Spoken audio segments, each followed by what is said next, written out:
Thank you very much, Nika. Now let's call on Nika's ate, HANNA Poe Llamanzares.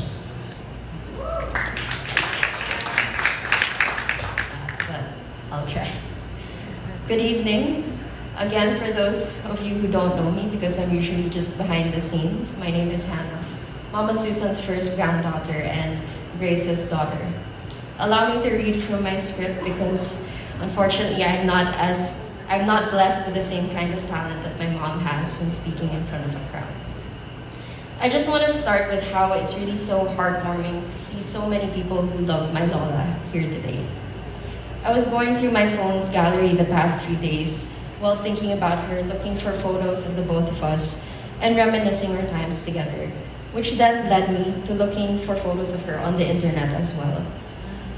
I found so many of those from when she was younger, and immediately I thought to myself, wow, she's always been so beautiful. I was going through all of these photos and realized that her beauty really was so timeless. I wish to age as gracefully as she did. Thinking about it even more though, what made her so beautiful was the strength and the wisdom that she always carried with her. I lived with Mama Susan for a few years when I was growing up. As far back as my memory can go, she was always such a joy to be around, mostly because she indulged me the most when it came to my kaartehan as a kid. Almost every day, I would sneak into her dressing room and find all of her makeup in her dresser and try them on without her knowing, but I'm pretty sure she knew. Eventually, she would show me which ones were her favorite and the ones that she used whenever she would go taping. When she saw how fascinated I was by all of these things, she made it a point to sit down with me every time she could and put on makeup with me.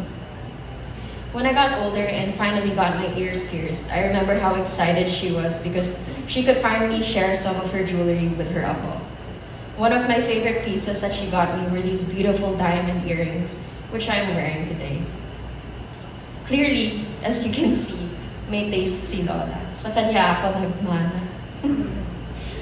Another story I'd like to share was when my mom was about to give birth to my younger sister Nika back in 2004.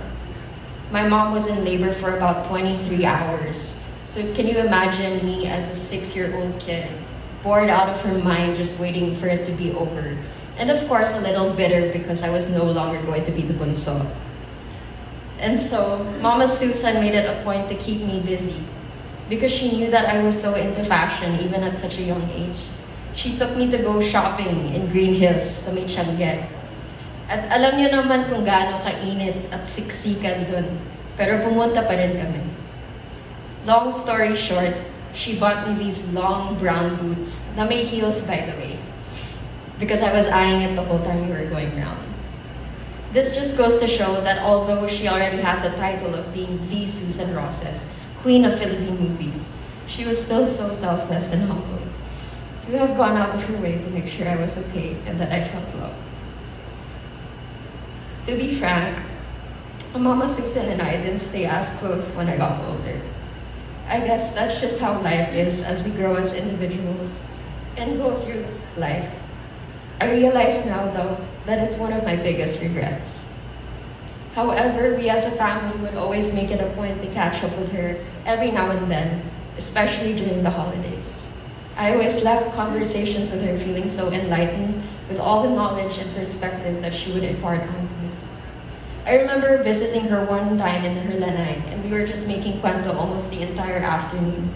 I don't recall everything that we talked about exactly, but what I still bring with me until today is how much Papa Ronnie loved and cared for his family despite how busy he got.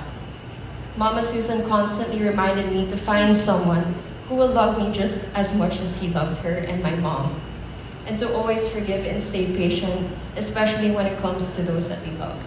After all, we're all just human. As cliche as that may sound, sometimes it's good to be reminded of our limitations, and my Lola was who that was to me. Listening to the stories that have been shared the past few days about how matapang she was when it came to what she thought was right and when it came to those that she loved, it made me think to myself, oh nga no. It made me think of this one particular experience when I was younger that I will never forget. I was so scared of her. Papa Ronnie and I were playing the piano one day, and for some reason, nagalit ako sa kanya. Maybe it's because he played the wrong note, or my momentum was destroyed, but he told Mama Susan, and when she found out, she went after me. She was so angry, I believe disappointed, but at that time as a kid, I was so scared. I ran to my bathroom, shut the door, locked it, and she was knocking and knocking and knocking and saying, "Hannah, come out, you have to apologize to your lolo." I wanted to share that experience because it shows that she will really stand up for you, no matter how big or seemingly insignificant it may be. And it really teaches you a thing or two. Mama Susan was a realist. She always gave the hard truth. She didn't beat around the bush when it came to the way the world really works, and she always spoke from experience. Her perspective on the harsh realities that we live in really humbled and grounded me. I credit my dedication and perseverance despite the difficulties I faced in life to her. She showed me true hard work, determination, and grit. I am blessed to have had such a strong role model and mentor like Mama Susan, and even more blessed to have shared her with all of you. Preparing this speech really gave me a chance to reflect on how much her cuentos, experiences, and presence have molded me into the person I am today. And until now, she's still teaching me lessons. She taught and reminded me to cherish and make the most out of the time we have with our family and loved ones, and most importantly, to always fix my posture and keep my back straight. I love you, Mama Susan, and will always be missing you.